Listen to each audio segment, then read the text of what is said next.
my God! How did this slay queen ended up falling in love with an herbalist man? How did she get here? Okay, now let's dive into the story and see what actually happened. Sarah was the kind of lady who was blessed with natural beauty.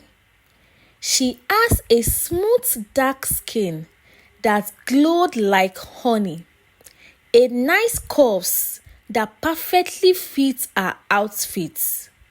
Sarah worked as a secretary at Sam Holdings Limited, a company that dealt in real estate and construction. She lived in a modest 2-bedroom apartment in Surulere that she shared with her younger sister, who was still in university. Every morning at 6 a.m., she would wake up to dress up for work. By the time she's ready for work, Sarah would look polished and professional. Mr. Sam, the owner of the company where she works, was a man in his late 30s who had built his business from selling pure water in traffic to owning some of the most expensive properties in Lagos. But Sarah had a heavy weight in her mind.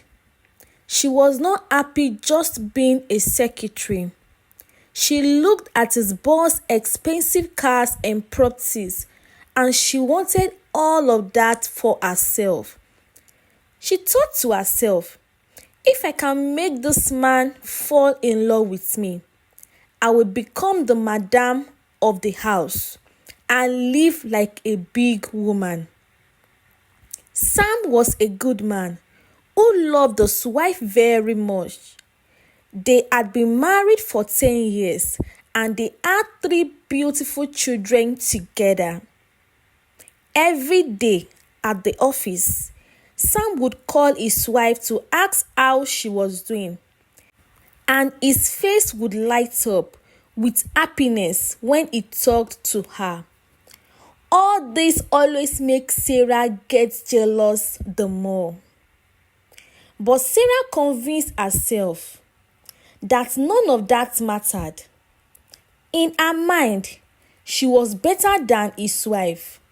She was more beautiful with a nice curve, and she knew how to dress and package well, which will make her irresistible.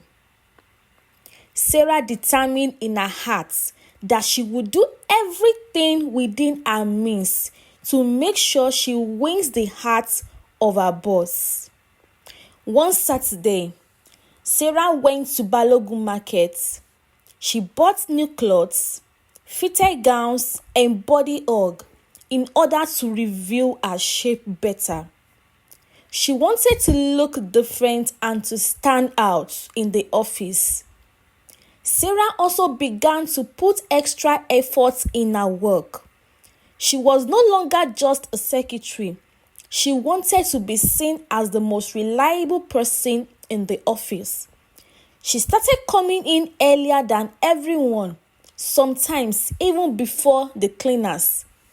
She would arrange her boss' desk neatly, wipe his table, and ensure his files were properly sorted. By the time he arrived, everything was already in order. She started preparing his coffee exactly the way he liked it. If her boss had any assignments, Sarah would make sure it was done faster than expected. If it was typing, she typed with speed and accuracy. If it was scheduling, she double-checked every detail. She even started volunteering to handle things that were not originally her responsibility. If the office printer had an issue, Sarah would call the technician herself. She was really overdoing. She wanted him to see her as someone who really cared. She was so intentional. She began to pack homemade snacks to the office. Small shops, chin-chin, meat pie, and would casually offer her boss some. She laughed at his jokes, even the ones that were not funny, and always found a way to compliment his tie, his shirt, or his shoes. The other workers started to notice what she was doing. Lizzie from the accounts department was gisting with one of her colleagues during lunch break. This Sarah girl, what is she doing? Have you seen what Sarah had been doing lately? Have you seen the way she has been throwing herself around the boss? Someone should better warn this girl. But Sister Joy from Human Resources, a born-again Christian, was more direct. She pulled Sarah aside one afternoon and said, "My sister, I hope you know what you are doing. That man has been married for 10 years to a woman who is not in your class. Don't put yourself in trouble." Sarah smiled at her, but inside she was annoyed. "Thank you for your concern, but I am just trying to be a good staff, nothing more. Or is it wrong to be dedicated to my work?" Sister Joy gave her a bombastic side eye. "Look, dedication and desperation are two different things, my dear. Make sure you know which one you are displaying." But Sarah was convinced that it was just a matter of time and the right strategy. Mr. Sam will be ours. One evening, after everyone else had gone home, Sarah knocked on her boss's door. He was still at his desk, reviewing some contracts. "Sir, I have finished organizing all the files for tomorrow's meeting. Is there anything else you need me to do?" He looked up and smiled. "Sarah, you have been working very hard lately.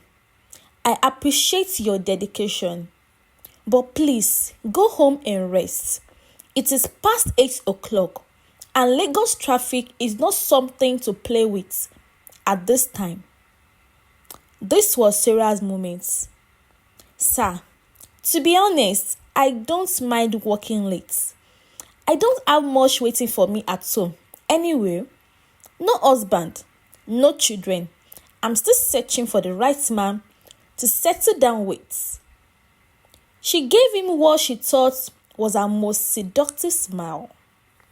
He replied, "I'm sure you will find someone soon. You are a lovely young lady with a bright future ahead of you. Any man would be lucky to have you as a wife."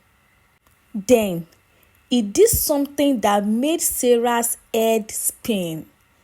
He picked up his phone and dialed a number. "Hello, my darling," he said with a lovely smile. "Yes, I am still at the office, but I will be home soon. I love you." When he hung up, he looked at Sarah. "My wife is waiting for me. You should go home to your family too."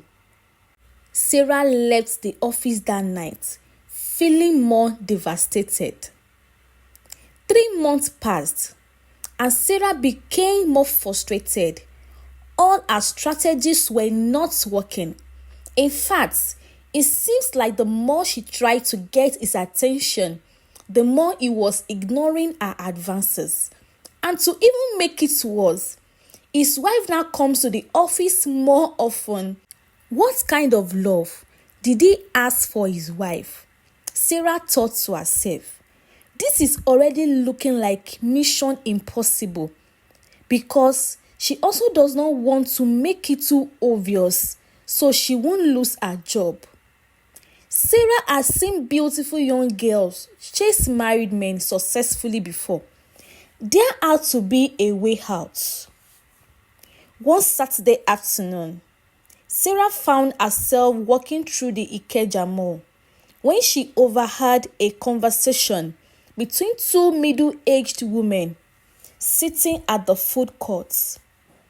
I'm telling you, if you want your husband to stop looking at other women, you need to see Mama Alaja in Mushin, one woman was saying. She gave me something that made my husband forget that his secretary even existed. Spiritual work? The other woman asked, lowering her voice. Very powerful. She can make any man love you, forget any other woman, even leave his wife if you want. But it is not cheap, and you have to be very serious about it. Sarah moved closer, pretending to be interested in the menu, while listening to every word. How much does she charge? It is not about money. She asks for different things depending on what the Spirit tells her. Sometimes it is money. Sometimes it might be other things. But I'm telling you, it works. My husband now brings his salary straight to me every month and asks my permission before doing anything. Sarah felt a surge of excitement within her. She had grown up hearing stories about powerful herbalists and traditional healers, but she had never seriously considered using their services. Her parents were educated Christians who had taught her that such things were dangerous and ungodly. But there is a saying that says, desperate times called for desperate measures. That evening, Sarah called her friend Blessing, who was from the same village in Ogun State.